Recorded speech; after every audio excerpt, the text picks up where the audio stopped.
Right, this is one of them watches that's a bucket list watch. If you like watches and you've collected lots of watches, this is one that you have to experience. Hiya guys, I'm Andrew and I'm a watch addict. Let's start the show.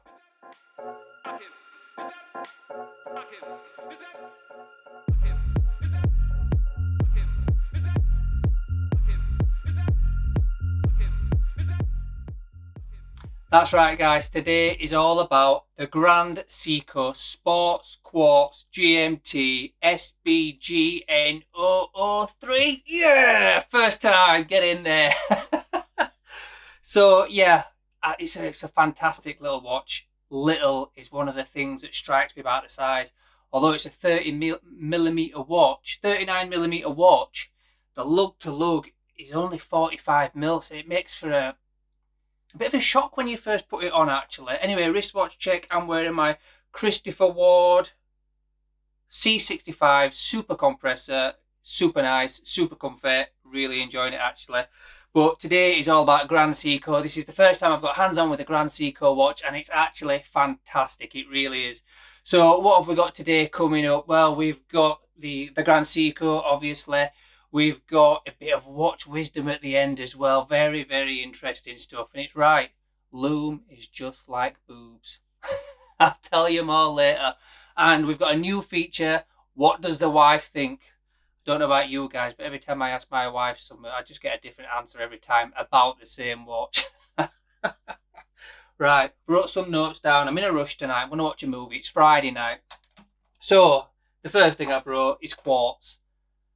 So what? Do you know what I mean? Once you've picked this watch up and experienced and held it and look at the finishing, Ryan at Francis and Gaye Jewelers, big shout out to him, to be fair, and the guys there. They send me these watches. I really appreciate it. They're very generous with their watches, their time and their effort, so I really appreciate that. But Ryan at Francis and Gaye says it's shiatsu polishing.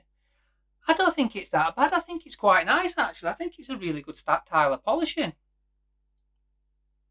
Zaratsu polishing. Sorry, mate. So the polishing on it is fantastic. When you first look at the watch, where it catches the light, it is absolutely stunning. Really like it. So yeah, I said about quartz. There's this thing, people don't like quartzes. Workington Watches says he actually physically hates the tick. I don't get it. If your car's petrol or diesel, who cares? It makes your car go. You look at the car itself and you think, wow, that looks amazing. The lines, how sexy it is.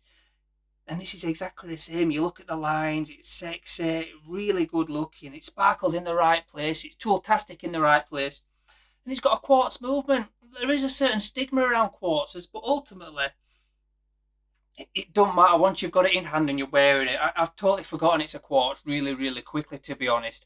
There's good quartz, there's bad quartz, and there's naughty quartz, and this is a naughty quartz.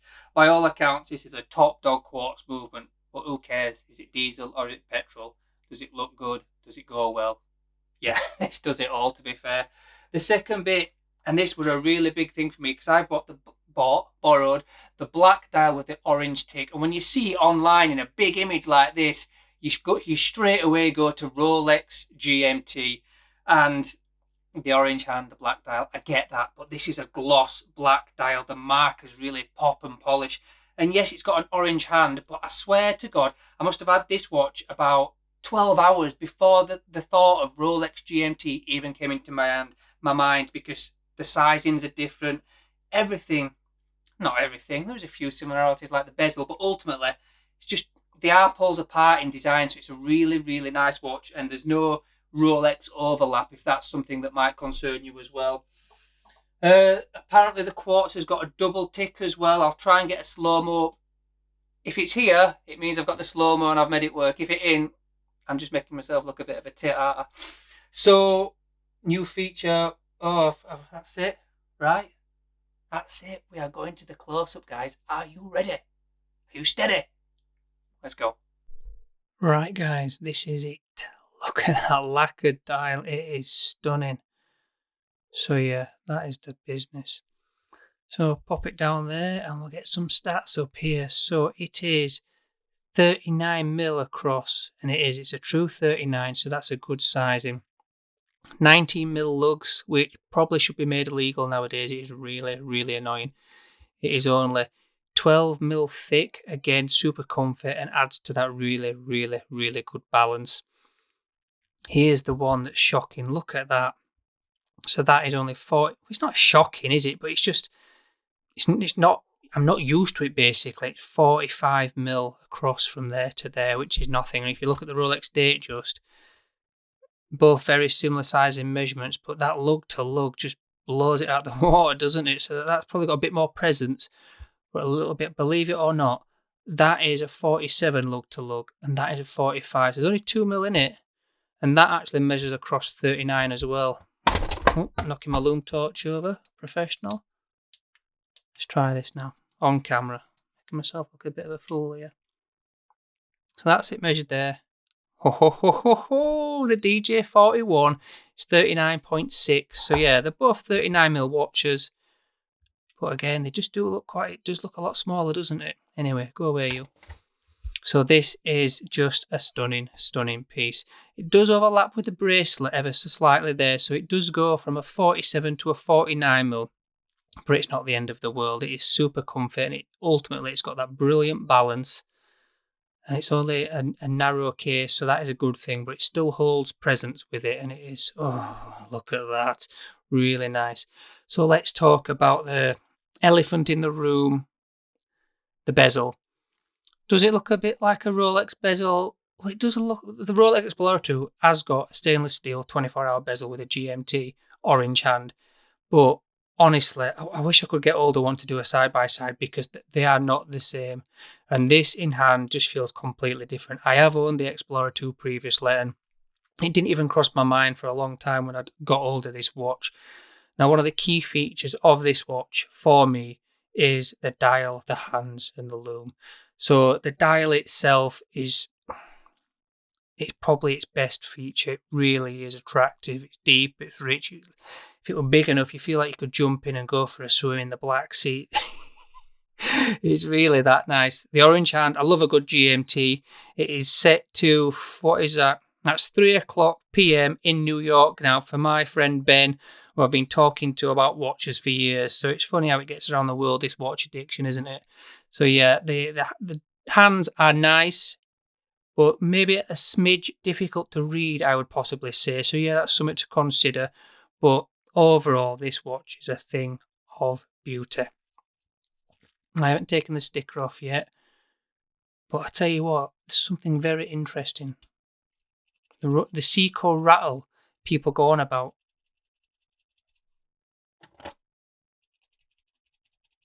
That's a £6,000 watch.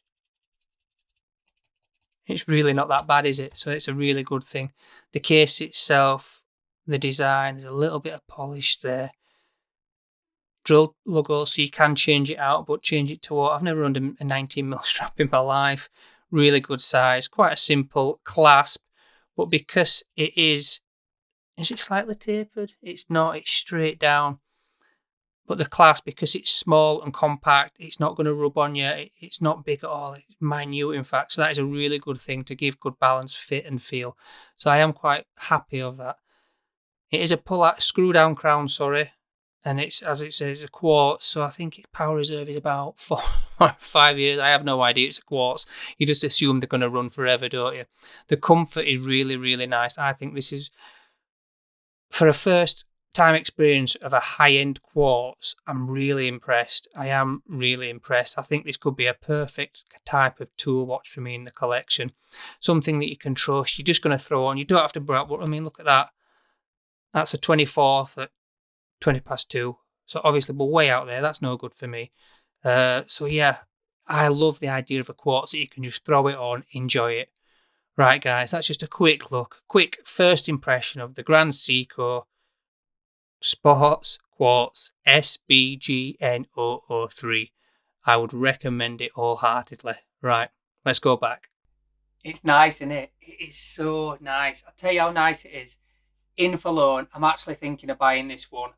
It's one of them that I've liked from afar for quite some time. But when you yeah, like any watch, get hands on, experience it, feel it, touch it, decide for yourself. It's really nice. The only concerning thing for me would be, because it is a small 39, my watches go up to a large 42. So, for example, if I've been wearing the Speedmaster all day and I come home to this, I'm going to think, oh God, it's like a kid's watch. It's going to be so small. Or on the flip side, I wear this so often that when I go to try one of my other watches on, I'm like, oh my God, it's too big. So it goes back to being too much of a watch addict, really, doesn't it? Normal people, just put your watch on, shut up, and get on with your life. So that's me being really picky on the Grand Seiko, but I genuinely think I'm going to be buying it. It's so nice. That dial, it's almost nicer off the wrist. When you're wearing it, you think, yeah, it's nice. And then you pop it down and you see the way the light shines off it everywhere. You're like, oh my God, that's stunning. So that's probably what other people see on your wrist. So yeah, really, really nice watch. I'm going to tell you my too good, too bad about this watch. But first, my new feature, what does the wife think? I hope she's not listening because she'll kill me. So it's not actually about this watch today. It's actually about the Tag Monaco, which again has been loaned in from Francis and Gaye Jewelers. Top guys, really appreciate it. And this is a watch I'll be reviewing, and really nice watch. But I tried to explain to the wife, I don't know if you guys do it, but I like a bit of reassurance. Am I doing the right thing? Do you like the watch? Always custard pie every time because it goes wrong.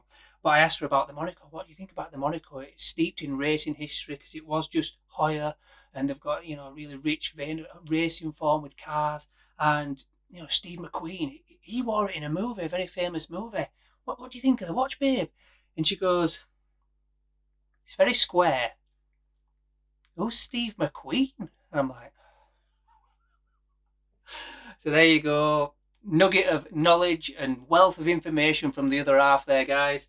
There's going to be lots more of that to come. Right, so my too good, too bad. Let's go with the good first. I've wrote them down, I forgot. It's Friday night, I'm going to have a drink later.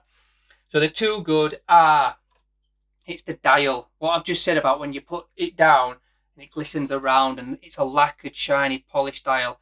I would say it's the only luxury part of the watch because the rest of it does feel very tool-like, and that's ideal because it's a quartz. You can throw it on, you can go wherever, you can do whatever. It's not a bad thing.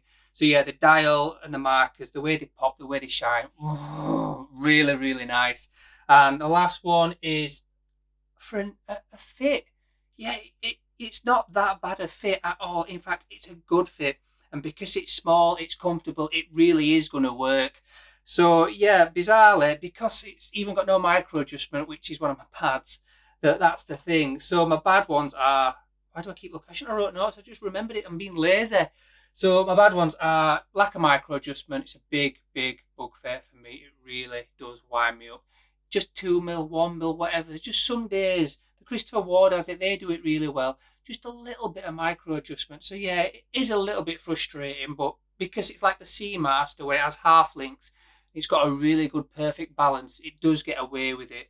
And my last one is, from here, I can see it's glistening in the light, but actually, when it's on your wrist, it's not difficult. I can tell the time, I can read a watch, but it's not as easy as some of my others. Now, is that because my other watches are bigger, or is it because the markers are thin and the hands are thin? I don't know. But petty, menial, but yeah, them are too good, too bad. Right, guys, nearly over. I know, I'm sure you're all grateful for that. So, watch wisdom. We've missed out on it. We haven't had it for a while. And it's a good one. Loom is like boobs. Yes, ladies' boobs. So, cast your mind back, guys. Some of you further than others. You're 11, 12, 13-year-old. And you're watching an 18 movie for the very first time. And you see a pair of boobs. And you're like, oh my God, they're amazing. I want to see them again. I want to play with them. I want to experience them a lot more. And that's what Loom is. As men, we don't actually need boobs in our life. We will survive without boobs. But Loom is the same. That first time you see Loom, you're like, oh my God, that's amazing. I want to see it. I want to touch it. I want to experience it more. You buy a Loom torch, you run into the dark like a little boy just to see the Loom and play with it. They're exactly the same. They're amazing. We want to see them and touch them all the time, but actually we don't need them, do we? We just love them. Right, guys, over and out. Have a good one. I'll see you in the next one.